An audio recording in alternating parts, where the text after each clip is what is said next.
Photo आला पाहिजे म्हणून मी आपल्याला पुढे येण्याची या ठिकाणी विनंती केली।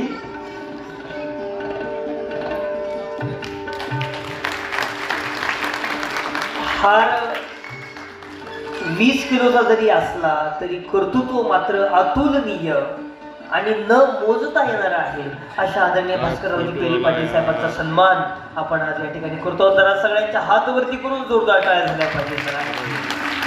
कारण की माणसा माणसा तुझे गीत गावे असे गीत गावे तुझे हित व्हावे असं महादेव वामनदादा कर्डक म्हणत असतात। माणसांचं गाणं गाणारा माणूस, माणसांचं जगणं गाणारा माणूस, माणसांचं बोलणं माणसांचं ऐकणं आपल्या कर्तृत्वातून दाखवणारा माणूस म्हणजे आदरणीय भास्कररावजी पेरे पाटील साहेब यांचा सन्मान आपण सर्व सन्माननीय मान्यवरांच्या वतीने या ठिकाणी करतो।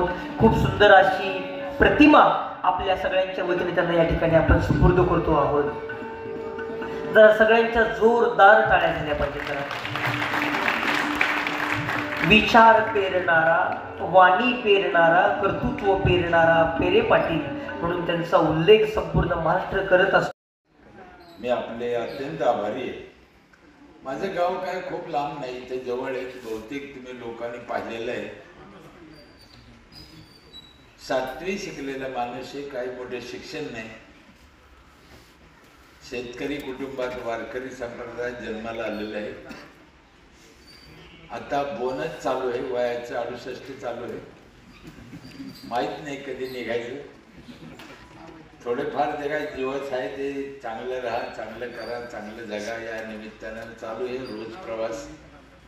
परवा साताऱ्याला होतो, रात्री मी अमरावतीला होतो। मी पहाटे 4 वाजता आलो। रोज कुठे ना कुठे प्रवास असतो। जेवढं शक्य होईल तेवढं जायचं। या जगात माणूस जन्माला येताना काही आणलं नाही, जाताना त्याने काही नेणार नाही, हे सत्य आहे। त्यामुळे तुम्हाला एक माझी विनंती आहे की तुम्ही जे काही काम करता किंवा आणखीनही कोणी जे काही काम करतं, कोणतं काम लहान मोठं नसतं, फक्त आर्थिक कमी जास्त असतो, नफा तोटा। काम लहान मोठं नसतं। आपल्या अनेक संतांनी महापुरुषांनी हे सांगितलेलं, हे सिद्ध केलेलं आहे। अमेरिकेचा राष्ट्राध्यक्ष रिटायर झाल्यावर पुन्हा बँकेत नोकरी करतो। याचा अर्थ काय होतो की काम मोठे नाही, तुम्ही ज्या नशिबाला तुमचं काम आलं, तुमच्या नशिबाला जे काम आलं ते काम इमानीद्वारे करणं, माणसाला तिथंच देव भेटतो, दुसरीकडे नाही, हा माझा ठाम विश्वास आहे।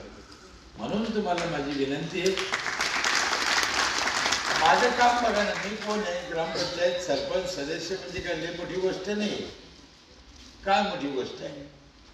पण अख्खं मंत्रिमंडळ 288 आमदार मला ओळखते, सगळे सचिव मला ओळखते। महाराष्ट्रात कुठेही जाऊन द्या, कानाकोपऱ्यात कोणत्याही गावाला जाऊ द्या, हॉटेलमध्ये जाऊ द्या, न्हाव्याच्या इथे जाऊ द्या, कपड्याच्या दुकानात जाऊ द्या, सगळे लोक ओळखते, बोलते, आदराने मान सन्मान करते। याचं एकच कारण आहे, मी माझं काम मनापासून केलं, त्याचं ते फळ आहे। म्हणून प्रत्येक माणसाने आपलं काम मनापासून केलं पाहिजे, इमानीद्वारे केलं पाहिजे। काही लोकांना असं गैरसमज आहे की आमचं काम लहान आहे किंवा आम्हाला त्याच्यात कमीपणा वाटतो की आम्हाला कमी पैसे मिळते, काय फरक पडत नाही। पैसे सांगतो मी, तुम्ही एक सर्वसाधारणपणे जर विचार केला, मला जर उत्तर दिलं तर बरं होईल। आपण डॉक्टर बाबासाहेब आंबेडकर बरोबर, महात्मा गांधींची 2 ऑक्टोबरला बरोबर आहे, आणि आपल्या आजीची काय, आम्हाला जमीन कोणा ठेवली, आज्याने, प्लॉट कोणा ठेवला, आज्याने, घर कोणी बांधलं, आज्याने, लग्न कोणी केलं, आज्याने, आठवणीत कोण राहिले, डॉक्टर बाबासाहेब आंबेडकर। काय कारण? याचं एकच कारण आहे, हे लोक आयुष्यभर इमानीद्वारे वागले आणि आयुष्यभर यांनी समाजासाठी काम केलं, म्हणून हे समाजाच्या आठवणीत राहिले। आपल्या आज्यानं कधी इमानदारीनं काम केलं नाही, नगरपालिकेचा पंचायतचा टॅक्स भरला नाही, नळाला तोटी लावली नाही, कचरा कुठे टाकायचं धोरण नाही, कोणाशी बोलणं सोयीनं नाही, अतिक्रमण केल्याशिवाय राहिलं नाही, याला कोण ध्यानात ठेवून आलं त्याच गेलं नाही। प्रथम आपण लक्षात ठेवलं पाहिजे की आपण कसं जगायचं. तुम्हाला मी बार एक गोष्ट लक्षात सांगतो, आपलं काम लहान मोठं ठरत नाही. सफाई कामगार सुद्धा तितकाच मोठा आहे.